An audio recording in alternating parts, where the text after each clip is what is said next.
മറ്റൊരു പ്രധാനപ്പെട്ട വാർത്ത, വ്യാജലഹരി കേസിലെ മുഖ്യാസൂത്രക ലിവിയ ജോസിനെ നാട്ടിലെത്തിച്ചു. ശനിയാഴ്ച രാത്രി 11:30 ലിവിയെ നാട്ടിലെത്തിച്ചത്. ലിവിയെ ഇന്ന് കോടതിയിൽ ഹാജരാക്കും. ശരത്ത് ഓങ്ങല്ലൂർ ചേരുകയാണ് വാർത്തയുടെ വിവരങ്ങളുമായി. ശരത്ത്, ഏതായാലും ഈ കേസിൽ ആ സൂത്രധാരയായ ലിവിയ ജോസിനെ പിടികൂടി ഇപ്പോൾ നാട്ടിലെത്തിച്ചിരിക്കുന്നു എന്നതാണ് ഏറ്റവും പ്രധാനപ്പെട്ട കാര്യം. ഇന്നവരെ കോടതിയിൽ ഹാജരാക്കും. ഏതായാലും ഷീല സണ്ണിക്ക് അവർ അനുഭവിച്ച വേദനകൾക്ക്, അപമാനത്തിന് ഒരു നീതി ലഭിക്കുന്നു എന്ന് തന്നെ നമുക്ക് കരുതാം.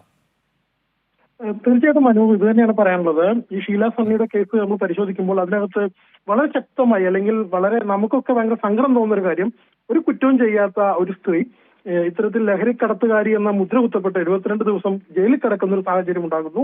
അതിന് കാരണക്കാരിയായ ലിവിയ ജോസിനെ വെള്ളിയാഴ്ചയാണ് ഇത്തരത്തിൽ മുംബൈ എയർപോർട്ടിൽ വെച്ച് ഇമിഗ്രേഷൻ വിഭാഗം പിടികൂടുന്നത്. ലുക്കൌട്ട് നോട്ടീസ് പുറപ്പെടുവിച്ചിരുന്നു പോലീസ്.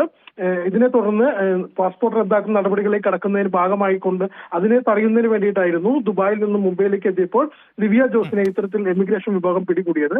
അതിനുശേഷം അവിടുത്തെ കോടതിയിൽ ഹാജരാക്കിയിട്ടുണ്ടായിരുന്നു. ഇവിടെ നിന്ന് പ്രത്യേക അന്വേഷണ സംഘത്തിൽപ്പെട്ട 3 പേർ അവിടെ പോവുകയും ഇന്നലെ പകലോടുകൂടി മറ്റു നടപടിക്രമങ്ങൾ പൂർത്തിയാക്കി ഇന്നലെ രാത്രി 11:30 കൂടിയിട്ടാണ് ലിവിയ ജോസിനെ നെടുമ്പാശ്ശേരിയിലേക്ക് എത്തിച്ചിട്ടുള്ളത്. ഇന്ന് കൊടുങ്ങല്ലൂരിലെ ഡിവൈഎസ്പി ആയിട്ടുള്ള പ്രത്യേക അന്വേഷണ സംഘം ലീഡ് ചെയ്യുന്ന കൊടുങ്ങല്ലൂർ ഡിവൈഎസ്പി ആണ്. അദ്ദേഹത്തിന്റെ നേതൃത്വത്തിൽ മറ്റു നടപടിക്രമങ്ങൾ പൂർത്തിയാക്കി ഇന്ന് കോടതിയിൽ ഹാജരാക്കും എന്നാണ് നമുക്ക് മനസ്സിലാക്കാൻ കഴിയുന്നത്. ഇതിനകത്ത് വളരെ പ്രധാനപ്പെട്ട ഒരു കാര്യം, ഇതുമായി ബന്ധപ്പെട്ടുകൊണ്ട് കൂടുതൽ ആളുകൾ ഉണ്ട് എന്ന രീതിയിൽ ചില സംശയങ്ങൾ ഷീല സണ്ണി തന്നെ പങ്കുവയ്ക്കുന്ന ഒരു സാഹചര്യമുണ്ട്. എന്തായാലും ഇതിലെ ഒന്നാം പ്രതി, അതായത് ഇത്തരത്തിൽ ലഹരി കൊണ്ടുവന്ന് ഷീല സണ്ണിയുടെ ഇരുചക്ര വാഹനത്തിൽ ഒളിപ്പിച്ച കേസിലെ ഒന്നാം പ്രതിയായിട്ടുള്ള നാരായണദാസിനെ ഏപ്രിൽ 28-ന് അറസ്റ്റ് ചെയ്തിരുന്നു.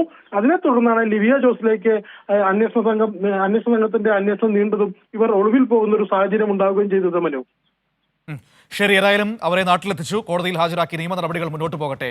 ഷീല സണ്ണിക്ക് നീതി ലഭിക്കട്ടെ. കാരണം അത്രമാത്രം അനുഭവിച്ചിട്ടുണ്ട് ആ സ്ത്രീ, അത്രമാത്രം വേദന, അപമാനം അവർക്ക് നേരിടേണ്ടി വന്നിട്ടുണ്ട്.